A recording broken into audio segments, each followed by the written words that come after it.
اب دیکھیے کتنا بڑا واقعہ ہوا. حضرت عثمان غنی رضی اللہ عنہ کی شان دیکھیں. ایسے ہی تھوڑی ان کو تیسرے نمبر پہ مانا گیا، پوری امت نے تسلیم کیا تیسرے نمبر پہ، تو ان کے کارنامے بھی ہیں نا. تو ان بے شمار باتوں میں سے ایک بات یہ ہے جو اس امت پہ بہت بڑا احسان ہے ان کا، کہ اگر یہ کارنامے ان کے نہ ہوتے تو آج ہم کہاں ہوتے. ایک غزوے میں حضرت حذیفہ بن یمان شریک تھے، اور وہ سینٹرل ایشیا کی طرف ان علاقوں میں کہیں وہ ہو رہا تھا. تو وہاں مختلف لوگ، مختلف فوجیں، مسلمانوں کی مختلف افواج اس غزوے میں شامل تھیں. اس میں شام کے لوگ بھی تھے، اس میں عراق کے لوگ بھی تھے، اس میں مختلف علاقوں کے لوگ وہاں پہ جمع تھے. تو وہاں پر لوگ آپس میں کچھ باتیں کرنے لگے اور کچھ اختلاف ظاہر ہونے لگا. کس معاملے میں؟ قرآن مجید کے پڑھنے کے معاملے میں، قرآن کے پڑھنے، قرآن کا ٹیکسٹ اور قرآن کو پڑھنے کا طریقہ کہ کس طرح پڑھا جائے. تو کوئی اپنے ایک قرات میں پڑھتا تھا، کوئی دوسری قرات میں پڑھتا تھا، کوئی تیسری قرات میں پڑھتا تھا، مختلف قرات ہیں. جب قرآن نازل ہوا تو یہ عربی زبان جو ہے یہ اس کی بڑی ورائٹیز موجود تھی معاشرے میں. اس کے لہجے الگ تھے، تلفظ الگ تھے، اس میں کئی لوگ مختلف قبیلوں کے الگ الگ طریقے سے بولتے تھے. یہ اس کی فساد تھی. اور قرآن نازل ہوا تو قرآن لغت قریش میں نازل ہوا. یہ آپ نے سنا ہوگا، پڑھا ہوگا، لغت قریش میں نازل ہوا. لیکن اب لوگوں کی جو اپنی لہجوں کی عادت تھی، کسی کی کوئی عادت ہے، کسی وہ ایسے تھوڑی چھوٹ سکتی. آج بھی آپ ہندوستان جائیں تو ہر 100 میل کے فاصلے پر اردو کا لہجہ بدل جاتا ہے، اور آپ ان کو چینج تھوڑی کر سکتے اتنی آرام سے. جیسے اردو بولتے رہیں. تو اس طرح عربی کے مختلف لہجے، وہ پھر ان کا انفلوئنس آنے لگا، مختلف اعراب کا انفلوئنس آنے لگا، تلفظ کا انفلوئنس آنے لگا. تو اب قرآن بھی عربی میں ہے اور یہ سب لوگ بھی اہل عرب ہے، تو اب یہ سب گڑبڑ ہو رہا تھا. اب شام والے اپنے لہجے میں، عراق والے اپنے لہجے میں، مصر والے اپنے لہجے میں وہ پڑھ رہے.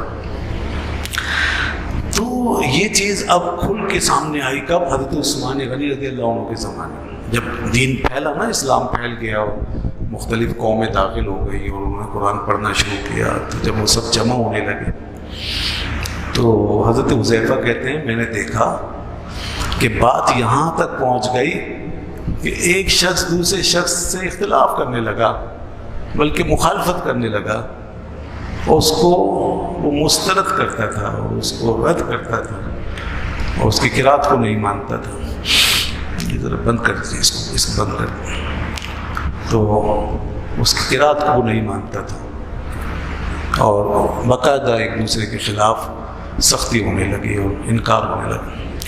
وہ کہنے لگے میں نے سوچا کہ یہ اختلاف اگر بڑھ گیا تو خدا نخواستہ قرآن مجید جو ہے یہ ہمارے درمیان ڈیوائڈ ہو جائے گا اور اس میں کسی ایک چیز پر اتفاق نہیں رہے گا، تو پھر یہ امت کہاں جائے گی. یہ چیز محسوس کر کے وہ سیدھے آ گئے حضرت عثمان غنی رضی اللہ تعالیٰ عنہ کے دربار.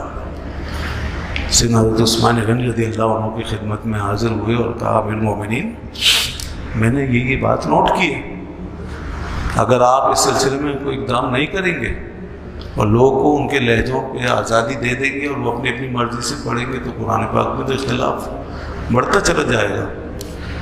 حضرت عثمان غنی رضی اللہ عنہ نے پھر ایک پلاننگ کی. اب دیکھیے ان کا کارنامہ دیکھیں آپ، یہ بہت بڑا کارنامہ ہے یہ جو یہ اس دور میں یہ کام ہو گیا. انہوں نے وہ والا نسخہ جو حضرت ابوبکر صدیق رضی اللہ تعالیٰ عنہ نے جمع کروائے تھے، ایک اسٹینڈرڈ نسخہ حضرت ابوبکر صدیق رضی اللہ عنہ کے دور میں تیار ہو گیا تھا.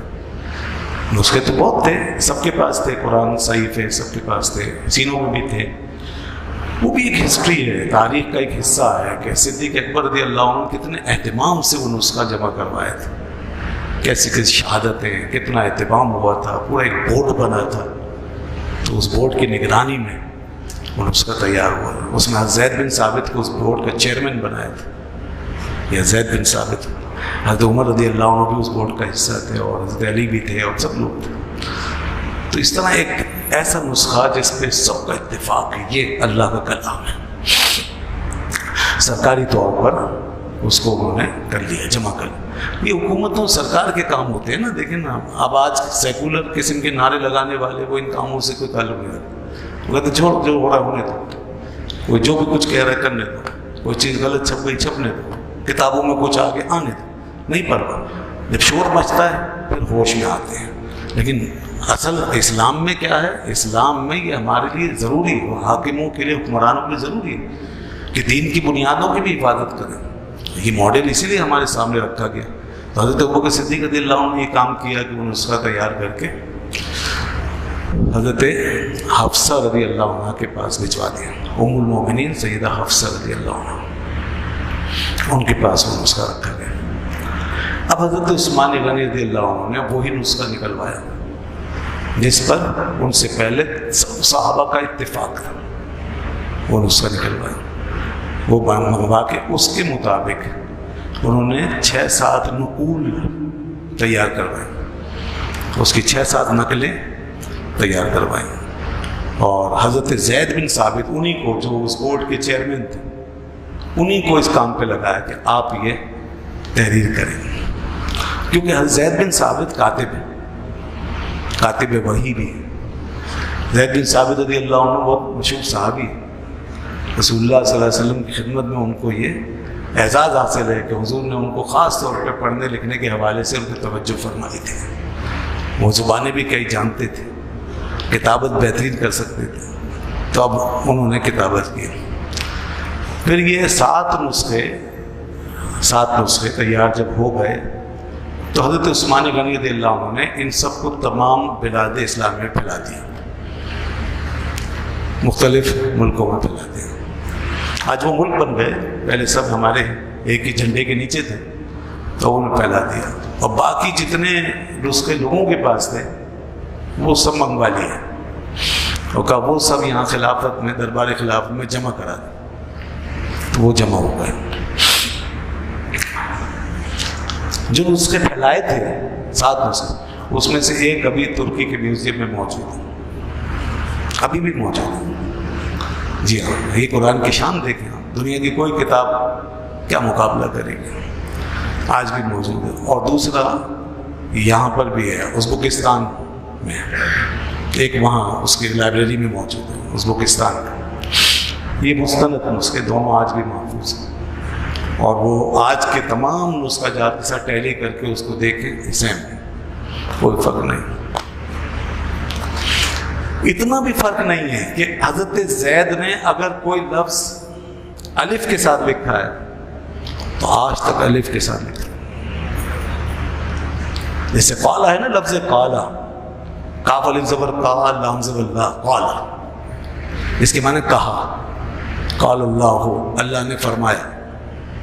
ابھی جب قالا, تو یہ کبھی انہوں نے الف سے لکھا اور کبھی کاف اور لام ملا کے کھڑی زبر لگا دی, ایسے بھی لکھا ہوا.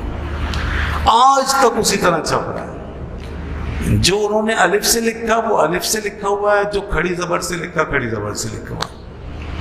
کوئی نہیں بدل سکتا, کوئی نہیں بدلتا. لاکھوں کروڑوں اربوں خربوں اس کے چھپ گئے, کوئی نہیں بدلتا, اسی طرح لکھا ہوا. یعنی وہ رسم الخط, حالانکہ معنی میں کوئی فرق نہیں پڑتا, معنی کا کوئی فرق نہیں, رسم الخط ہے تو وہ اسی طرح لکھتے. حفاظت کی انتہا ہے. یہ سیریسنس, مسلمانوں کی سیریسنس اپنی کتاب کے ساتھ, اپنے دین کے ساتھ. کوئی نہیں دکھا سکتا ایسی مثال. تو لوگوں نے کتابیں اٹھا کے پھینک دی, بدل دی, کیا کیا ڈال دیا اس میں, کچھ نہیں بچا. کس بات پہ قائم ہے دنیا کے مذاہب؟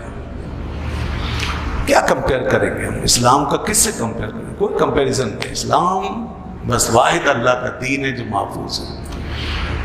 سپریم اور سپیریئر یہی ہے, اور کوئی سپریم نہیں. اسلام کے مقابلے میں کوئی نہیں. خیر یہ بات پہلے بھی ہوئی ہے, میں نے عرض کیا تھا کہ بعض لوگ کہتے ہیں کہ سارے دین برابر ہیں. غلط ہے. پر غلط ہے. ہاں ہم اپنے یہاں لوگوں سے انسانی بنیاد پہ سلوک برابر کا کریں وہ ایک الگ بات ہے، وہ یہ مکس نہیں کرنا چاہیے. اسلام کی سپیریورٹی جو ہے وہ قائم ہے. تو یہ اس کی مثالیں، اس کی شواہد. اب میں اور بتاؤں آپ کی خدمت میں، قرآن میں حضرت زید کے ہاتھ سے کچھ حروف ایسا لگتا ہے آج کے لحاظ سے وہ زائد ہیں. کوئی حرف الف جیسے کہیں زیادہ ہے، کہیں الف زیادہ ہے، اور وہ آپ پڑھتے نہیں ہیں، وہ لگا ہوا ہے. قواریر قواریر من فضہ. اب قواریر من فضہ پہ الف لگا ہوا ہے اور اوپر کاٹس اس کو کاٹا ہوا ہے. یہ دیکھا ہوگا آپ اس کو، یعنی اس کو نہیں پڑھنا، اس کو کھینچ کے نہیں پڑھنا. قواریرا نہیں پڑھنا، الف لگا ہوا. سوال یہ ہے جب پڑھنا نہیں ہے تو لگا ہوا کیوں؟ جب لفظ قواریرا را پر ختم ہو گیا تو الف کیوں ہے آگے؟ یہ ہے وہ بات. یہ جیسے انہوں نے لکھا تھا ویسے آج ہم لکھ رہے ہیں. بس چاہے پڑھنے میں نہیں آ رہا، اوپر ہمیں اسے نشان لگا کے بتانا پڑ رہا ہے یہ نہیں پڑھنا، لیکن لکھا ہوا نہیں نکال سکتے. انہوں نے کیوں لگایا اس کو؟ کیا ان سے غلطی ہو گئی تھی؟ نہیں، یہ بھی نہیں کہیں گے. اور یہ ایک مقام نہیں، دسیوں مقامات ایسے ملیں گے. وَالسَّمَاءَ بَنَيْنَاهَا بِأَيْدٍ، اور آسمان کو ہم نے اپنی قدرت کے ہاتھ سے بنایا. بِأَيْدٍ، ایدن میں ایک شوشہ کافی ہے، وہ ایک شوشہ زیادہ ڈالا ہوا ہے، دو شوشے. یا کا ایک ہی شوشہ ہوگا، دو تو نہیں، دو ڈالے. سب جگہ آپ کو ملے گا. اب یہ کیا ہے؟ اس کو غلط نہیں کہیں گے، یہ رسم الخط ہے.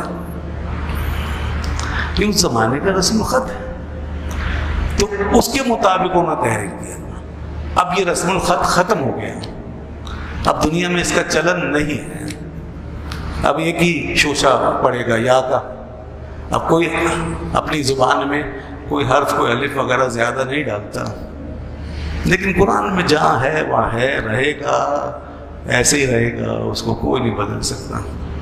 یہ قرآن ہے، ان کا رسم الخط تھا، ہم اس کو ویسے ہی رکھیں گے. ہمارے لیے یہ نسبت ہے، نسبت، اور ہم اس کو ویسے ہی رکھ کر بتا دینا چاہتے ہیں کہ جس میں رسم الخط کی اتنی پابندی کی گئی ہے جس کتاب میں، اس میں اس کے ٹیکسٹ کے حوالے سے اور اس کے مضمون کے حوالے سے کیسے ہو سکتا ہے کہ مسلمان اس کو بدلنے دیں اور اس میں کوئی تبدیلی برداشت کر سکیں. یہ رسم الخط کی اتنی پابندی کرنے والی قوم قرآن کے بارے میں اس کے اوپر کوئی کمپرومائز کر سکتی ہے کہ بھئی آپ اس میں کوئی تبدیلی کر لیں، آج کے دور کے مطابق اس کی ترتیب بدل دیں. لوگ تو یہاں تک مشورے دیتے ہیں کہ قرآن کی ترتیب بدل دو اور صورتیں جو ہے آج کی ترتیب کے مطابق اس میں ایڈجسٹ کر دو. بھائی ہو ہی نہیں سکتا، نہیں ہو سکتا. یہ مشورے دینے والے گمراہ ہیں، ان کا دین ایمان کمزور ہو گیا ہے، یہ مغرب کی سے مرعوب ہو گئے ہیں. یہ یہودیوں کی سازش ہے، وہ چاہتے ہیں مسلمانوں کو بھی ہلائیں اندر سے، یہاں سے ہلائیں. اصل ٹارگیٹ ان کا یہ ہے. اس کے بعد جب یہاں بس نہیں چلتا تو دھماکے کرتے ہیں، تو اوپر سے بم مارتے ہیں، تو اوپر سے ہمیں ہمارا میسیکر کرتے ہیں، نسل کشی کرتے ہیں. یہاں بس نہیں چلتا ہوگا، یہ مسجدیں ختم کر دیں، کعبۃ اللہ کو گرا دیں، یا حج بند کرا دیں، نمازی ختم ہو جائیں، قرآن بدل جائے، مسلمان اپنے رسول سے جدا ہو جائے. یہاں بس نہیں چلتا تو پھر اوپر سے وہ بدماشیاں، غنڈہ گردیاں، دہشت گردیاں، یہ سب ہوتی ہیں. اللہ رحم کرے. مسلمان اپنے دین کے معاملے میں اتنا حساس ہے. یہ کہاں سے ہمیں ملا یہ سب کچھ؟ یہ صحابہ کرام کی برکتیں، یا دین کے ساتھ تعلق، یہ قرآن کی حفاظت، یہ دین کی زندگی، یہ صحابہ نے اپنا خون جگر پلایا ہے، اپنی صلاحیتیں لگائی ہیں، اپنے خلوص سے اس دین کو پروان چڑھایا ہے. جو باغ رسول اللہ نے لگا کے ان کو دیا ہے، انہوں نے اپنے خون کا کہ قطرے بہا بہا کے اپنا خون جگر پلا پلا کے اس چمن کی حفاظت کی ہے اور ہم تک پہنچایا ہے، پوری دنیا میں پھیلایا ہے، اس میں حضرت عثمان غنی بھی، یہ وہ لوگ تھے۔ اللہ اکبر۔ حضرت عثمان غنی رضی اللہ عنہ کی اتنی بڑی قربانی، آج لوگ اس کا تذکرہ کم کرتے ہیں، اور محرم آتا ہے تو کربلا کی قربانی کا اور امام علی مقام امام حسین رضی اللہ عنہ کی قربانی کا ذکر بہت زیادہ ہوتا ہے۔ وہ بھی ہمارے لیے سب ماڈل ہے، ہدایت ہے، اور امام حسین رضی اللہ عنہ بھی ہمارے ایمان کا حصہ ہے۔ لیکن حضرت عثمان کو کیوں بھولتے ہیں؟ ان کی قربانی بہت بڑی ہے، ان کو ایسے بھی اسی طرح یاد کریں اور کروائیں۔